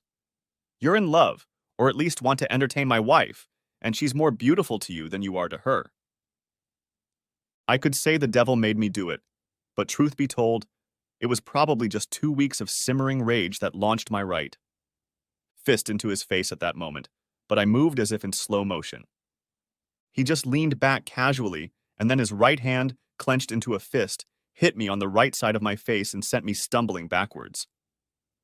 I ended up on my ass, looking at the horrified or amused faces of the people crowded around us. Looking up, I saw that Debbie was just looking at me. She looked more angry than concerned about the fate of her dear husband. I shook my head to clear it up. I hadn't been in a fight in 25 years and had forgotten what a hard punch to the face felt like. As I tried to get to my feet, I heard Doug say, I'm sorry, Deb. I didn't mean to hit him, but when he swung, I just automatically reacted. I got to my feet, wobbling, and pushed away someone who was obviously trying to help me up. Okay, asshole, let's try again. I lunged at him, waving my arms awkwardly. Like I said, it had been over a quarter of a century since I'd tried to punch someone for real, and he just brushed off the punch and somehow pushed me so that I ended up on my face. The first chuckle started. He looked down at me and said, We don't have to do this. Let's act like adults. I got to my feet and slowly made my way toward him. Debbie shook her head and said, Please, Bill, don't do this. God, you've embarrassed me enough already. I have to meet these people. Please. I swung again, and when he blocked my right, I managed to land a left into his stomach. Bill, get out of here, Debbie hissed. You managed to ruin everything. This was the most important night of Doug's career, and you show up and make yourself look like a complete ass. I haven't started yet, my faithful and loving wife. Titters sounded behind me, and Debbie stared at me as if she couldn't believe my words, as if the mere thought that I might hurt her young stallion stunned her. Her absolute certainty that I was harmless hurt more than anything else. Go away, Bill. Don't be a fool. He'll kick your ass. He's younger and bigger and he can box. You've already humiliated yourself and me. Don't make a laughingstock of yourself. Your concern is touching. Go to hell. Some hand grabbed my elbow and I heard Doug say, Come on, Bill, it's over. Leave it alone. Let me help you up. We'll get you cleaned up, and we'll get out of here. I didn't plan anything. I just lurched forward as hard as I could, hitting the top of my head on something relatively soft, and I heard Doug groan and fall forward. I somehow managed to stay on my feet, and Doug was lying on his back in all his flat glory. If only I could have stayed upright for a few more seconds. I managed to get to him before anyone got in the way, and took another swing. Debbie's screams behind me only added to the effect. "Oh God, Doug!" A whole crowd piled on top of me and dragged me to the ground. I saw Debbie stand between us and shift her gaze from one figure to another. Then she ran over to Doug and knelt down beside him. She was crying. She had made a decision. God, I asked myself, could she really be a more treacherous bitch? As the old saying goes, when it's inevitable. So I just laid down and let the four guys in tuxedos hold me down. I heard someone say, "Call the police." "Security's right here. Get this asshole out of here." Someone else said angrily, "Let's see how tough you are in a cell." Standing next to Doug was a tall, gray-haired elderly man who asked sympathetically, "Professor Baker, are you all right? Shouldn't we call an ambulance?" He then looked at me. "And you, sir, whoever you are, will regret the day you attacked one of our staff." I made an educated guess. "You must be President Myers, right?" He was about to leave, but something in my tone stopped him. "Yes, I'm the president of UNF. And you are?" "William Maitland, Senior Assistant U.S. Attorney for the Third Circuit and husband of the blonde comforting your Professor Baker." His eyes widened slightly as he shifted his gaze from Debbie and Doug to me and back again.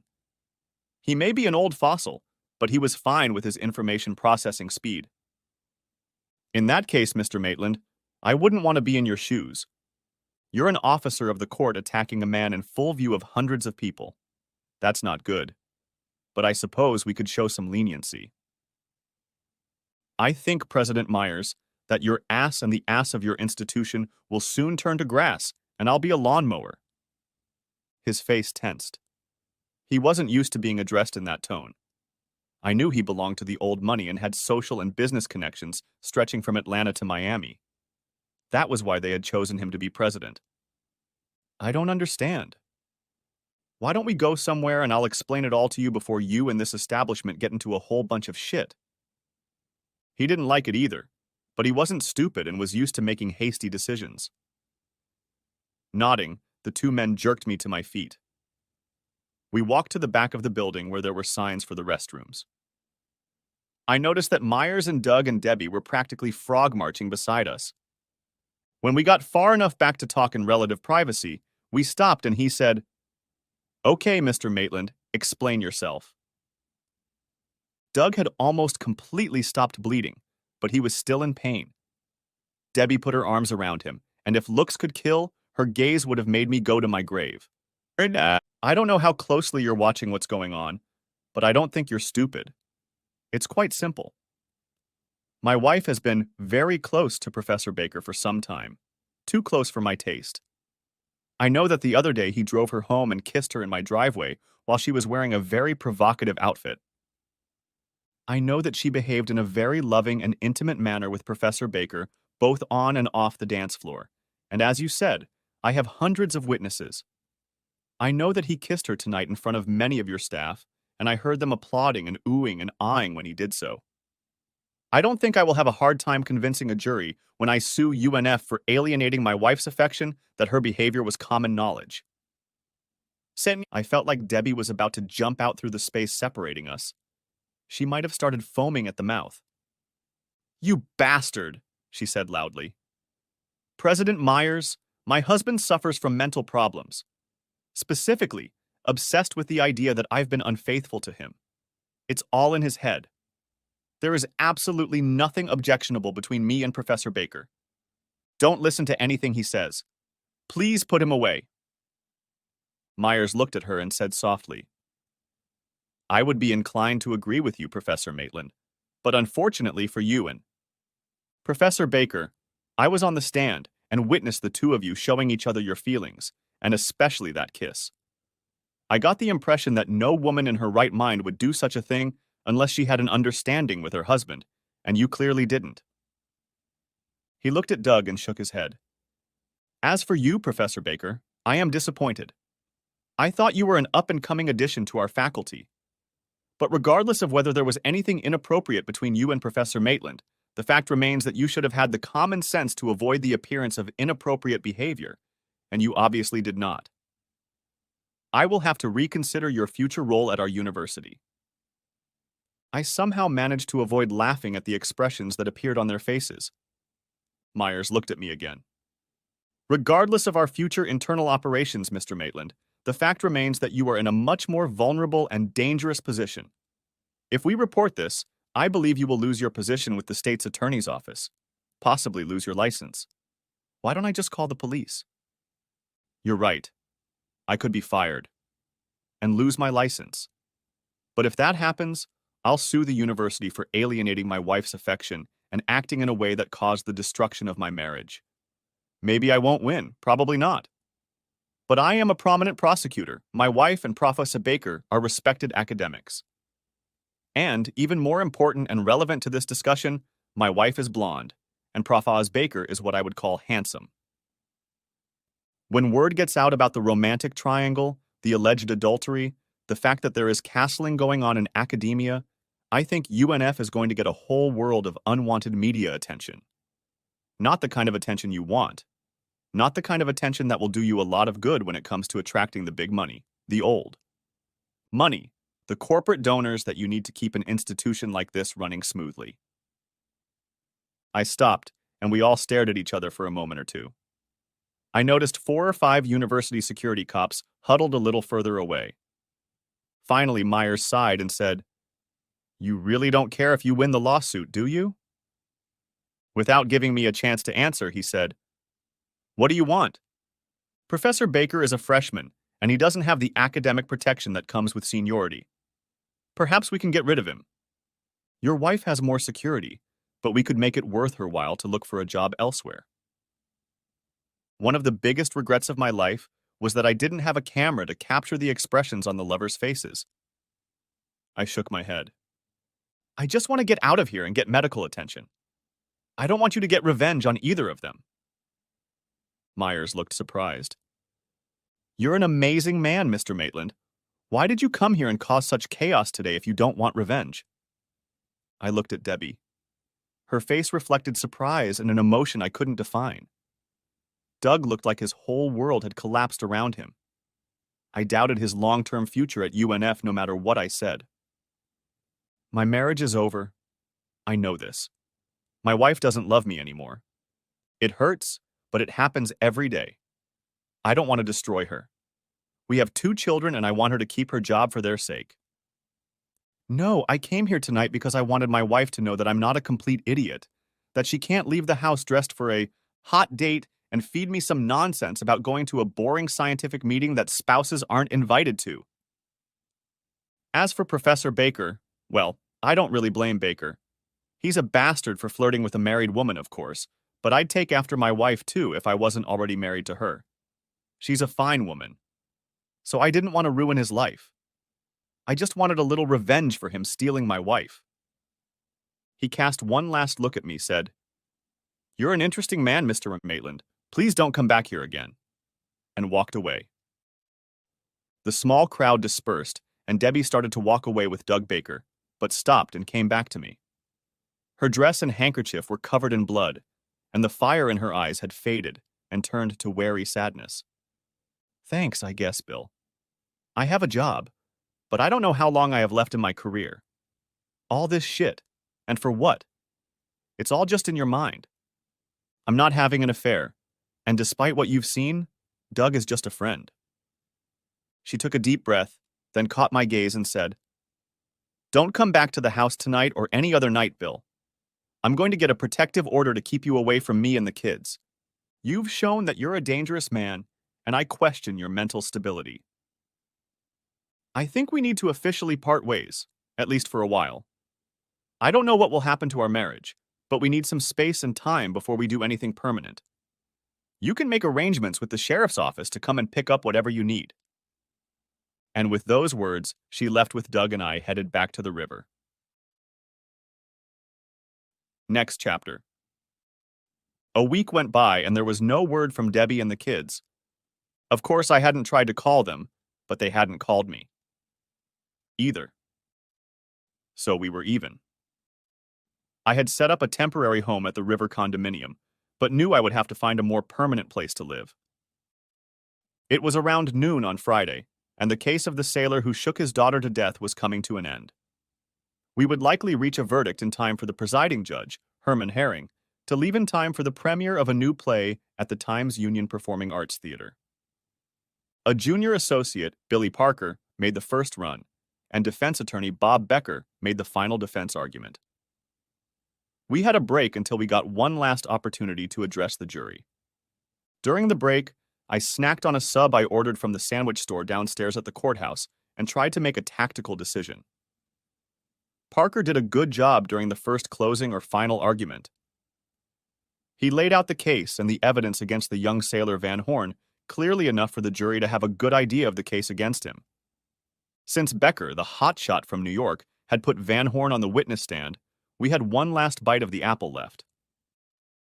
I could have let Parker make the last argument, but I was thinking of grabbing it myself. I wanted to cut someone's balls off in court. I needed something to cheer myself up. Cheryl peeked into my office and said quietly, "She's on the phone, Bill." "About time. Good." I picked up the phone and dialed her number. "Hi, Debbie." "Hi, Bill. To what do I owe this honor? Do you have another court order against me?" "No, Bill. Remember we talked about separating until we could mend the relationship between us?" "I remember." "I'm filing for divorce this afternoon." Well, thanks for the heads up." "Bill, I don't see any way out of this. I haven't been happy for a long, long time. And honestly, when things settle down, I don't even think you'll miss me that much. You'll still have a job and things to do. That's what you live for, what it's all been about for so long." "That's very insightful. It's nice to know you're thinking of me. By the way, how's Doug doing? Did he need a nose job?" "No, Bill, he didn't. No thanks to you. And I know what you're thinking about it because it's been that way since you lost your mind. But I'm not doing this for Doug. I'm doing it for me. I just don't love you anymore, Bill. I don't. I'm sorry."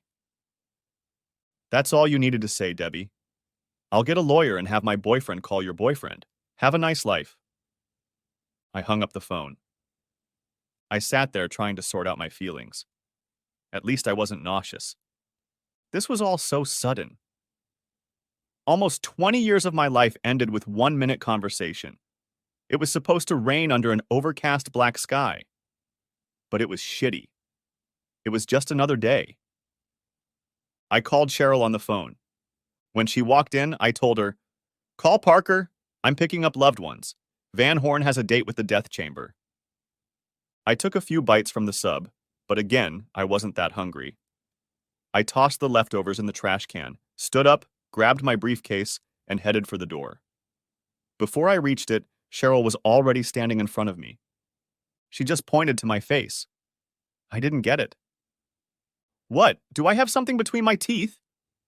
She handed me a cosmetic bag and opened it in front of the mirror. "Write down the date and time, Cheryl. These are the last tears I'll shed for this sorry bitch." I headed for the elevator, and I thought I could almost smile.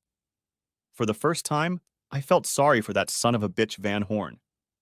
He was about to take his last breath, strapped to a hospital gurney in Rayford, watching deadly chemicals mix before entering his body. And at least a small portion of the blame or credit for what awaited him belonged to my cheating, almost ex-wife. As the elevator doors closed behind me, I stepped into my new life. The end. Thanks for watching. I hope you enjoyed it, so subscribe to my channel and watch the next video.